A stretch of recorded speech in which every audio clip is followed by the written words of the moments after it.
Assalamualaikum warahmatullahi wabarakatuh. Alhamdulillahirabbil alamin. Wassalatu wassalamu ala asrofil anbiya'i wal mursalin sayyidina Muhammadin wa ala alihi wa sahbihi ajmain. Rabbi shrah li sadri wa yassir li amri wahlul 'uqdatam min lisani yafqahu qawli. Pertama-tama marilah kita panjatkan puji dan syukur kehadirat Allah Subhanahu wa taala atas rahmat dan karunia-Nya lah pada hari ini kita sudah memasuki bulan Ramadan yang tentunya kita tahu semua penuh dengan barokah. Pintu-pintu surga dibuka, pintu-pintu neraka ditutup. Alhamdulillah kita sudah bisa memasuki bulan Ramadan ini. Siapa-siapa yang masuk bulan Ramadan dapat ampunan dari Allah sangat merugi. Dan siapa-siapa yang mendapat ampunan tentunya sangat beruntung. Salawat serta salam semoga tercurah pada junjungan alam Nabi Muhammad SAW, kepada para keluarganya, para pengikutnya, keluarganya, dan semua yang taat kepadanya. Mudah-mudahan kita termasuk di dalamnya. Anak-anakku sekalian, para siswa-siswi SMK Kesehatan Prima Indonesia, bulan Ramadan ini kita mempunyai suatu acara yang sudah berjalan bertahun-tahun, yaitu yang disebutkan adalah Nurani. Jadi Nurani ini adalah merupakan kegiatan yang dilaksanakan pada bulan Ramadan. Anakku sekalian yang Bapak hormati, Bapak sayangi, dalam kesempatan ini Bapak ingin menyampaikan satu tema tentang keislaman ini. Tapi sebelumnya itu kita akan berbicara tentang hal-hal ilmu pengetahuan. Anak-anakku sekalian, bahwa kita ini di dalam rangka menuntut ilmu tentu harus berupaya dengan sebaik-baiknya. Kita harus mengejar ilmu ini, yaitu dengan menuntut bagaimana supaya kita kuasai ilmu pengetahuan dan teknologi. Tapi tentunya ilmu pengetahuan dan teknologi saja tidak cukup oleh kita, tapi harus juga disertai, dibarengi dengan imtak, yaitu keimanan dan ketakwaan kepada Allah Subhanahu wa taala. Karena apa? Karena manusia ini pada dasarnya diciptakan oleh Allah Subhanahu wa taala bertujuan untuk beribadah, ya. Di dalam surat Az-Zariyat ayat 51 ayat 56, surat 51 ayat 56 dikatakan bahwa wa ma khalaqtul jinna wal insa illa liya'budun. Tak semata-mata kami ciptakan jin dan manusia kecuali untuk beribadah. Jadi ibadah ini adalah merupakan tujuan dari penciptaan manusia. Dan tentunya manusia pun mempunyai tugas adalah beribadah kepada Allah Subhanahu wa taala pada hakikatnya.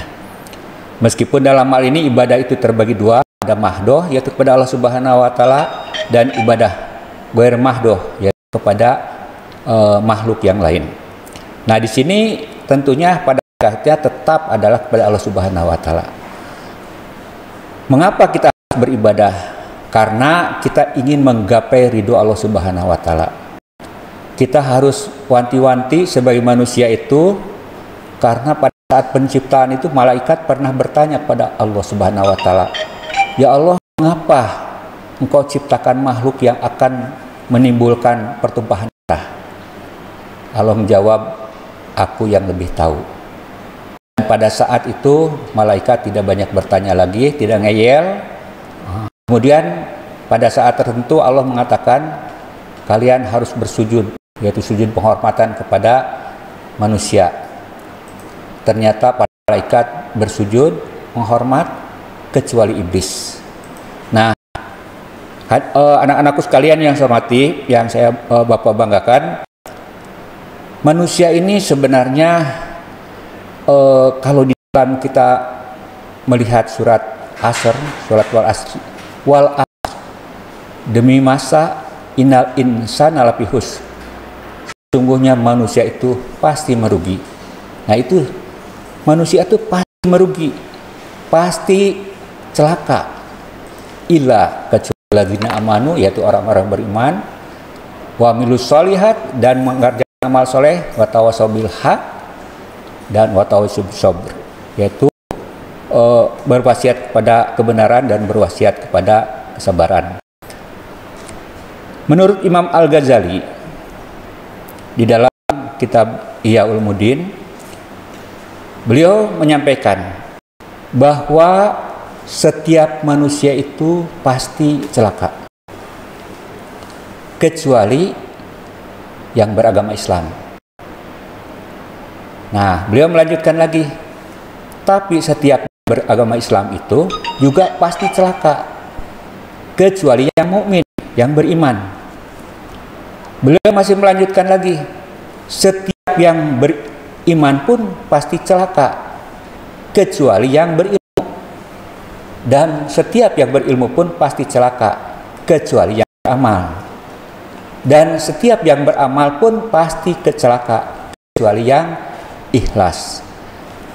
Nah, dalam hal ini, kalau kita sebagai manusia sudah lahir ke dunia, tentu menginginkan kita itu adalah selamat dunia dan selamat akhirat. Tujuan kita adalah martilah, mencapai keridhaan Allah, yang ujungnya adalah kita masuk surga. Untuk itu, maka kita sebagai umat Islam harus meyakini bahwa untuk selamat dunia dan selamat akhirat itu, yang pertama adalah kita harus beragama Islam. Mengapa? Karena dalam Al-Quran disebutkan inna dina indallahil Islam. Sesungguhnya agama yang diridhoi itu adalah agama Islam. Jadi kita harus benar-benar melaksanakan keislaman ini dengan sebaik-baiknya. Paling tidak dalam melaksanakan Islam itu ada rukun. Satu rukun itu adalah sesuatu yang wajib, yang harus dilaksanakan oleh kita, yaitu dimulai kita bersahadat gitu ya, mengucapkan 2 kalimat syahadat ya. Kemudian sholat yang waktu, kemudian zakat khususnya di bulan Ramadan ini, kemudian puasa di bulan Ramadan, dan kalau kita mampu melaksanakan ibadah haji. Nah, itu semua adalah merupakan rukun yang tidak boleh ditolak oleh umat Islam. Sesuatu yang merupakan benar-benar yang harus dilaksanakan. Nah, jadi setiap manusia itu pasti celaka kecuali yang beragama Islam, yaitu umat Islam. Namun dalam kelanjutannya ternyata bahwa setiap umat Islam pun belum tentu selamat. Mereka bisa-bisa saja celaka kecuali yang mukmin. Maka pernah ada kisah seorang badui mengatakan bahwa aku telah ya Rasul, aku telah beriman. Kemudian dikatakan oleh Rasul, kamu belum beriman, kamu baru beragama Islam. Apa perbedaan iman dengan Islam di sini? Perbedaannya adalah bahwa Islam itu berserah diri, ya. Sedangkan iman itu adalah diikrarkan dengan hati, dilaksanakan dengan anggota badan, dan diucapkan dengan lisan kita. Nah, jadi dalam hal ini iman itu mempunyai tingkatan yang lebih daripada Islam. Makanya banyak ayat yang mengatakan ya ayyuhalladzina amanu, tidak ya ayyuhal muslim, tapi ayyuhalladzina, hai orang-orang yang beriman. Artinya apa? Bahwa setiap yang beriman itu pasti Islam, tapi yang Islam belum tentu beriman. Nah, jadi di sini tingkatan yang lebih daripada itu, untuk supaya menggapai selamat dunia dan selamat akhirat, kita harus beriman. Ternyata bahwa hanya beriman saja itu tidak cukup. Menurut Imam Al-Ghazali, setiap yang beriman pasti celaka kecuali yang berilmu. Mengapa? Karena sering-sering kita beriman kepada Allah, kepada Rasul dan sebagainya, tapi di dalam pelaksanaannya tidak sesuai dengan tuntunan Rasul, tidak sesuai dengan perintah Allah. Karena kita hanya beriman, mungkin saja beriman itu yang gaib, tapi salah melarapkannya, salah menerapkannya. Dengan demikian terjadilah hal-hal yang tidak diharapkan. Contohnya misalnya kita sudah beriman, kita sudah melaksanakan sholat, tapi melaksanakan sholatnya setelah sholat asar melaksanakan sholat sunnah yang lain yang tidak diperbolehkan. Dan kita tahu bahwa sholat itu yang wajib itu ada 5. Kemudian yang mengiringinya ada yaitu sebelum sholat subuh yang namanya qobliyah subuh, kemudian sebelum duhur yang namanya qobliyah duhur, dan sesudah duhur namanya ba'da duhur. Kemudian di asar tidak ada sholat rawatib. Di maghrib tidak ada qobliyah maghrib, yang ada hanya ba'diyah maghrib. Itu namanya rawatib. Kemudian di isya juga tidak ada qobliyah isya, tapi ada ba'diyah isya.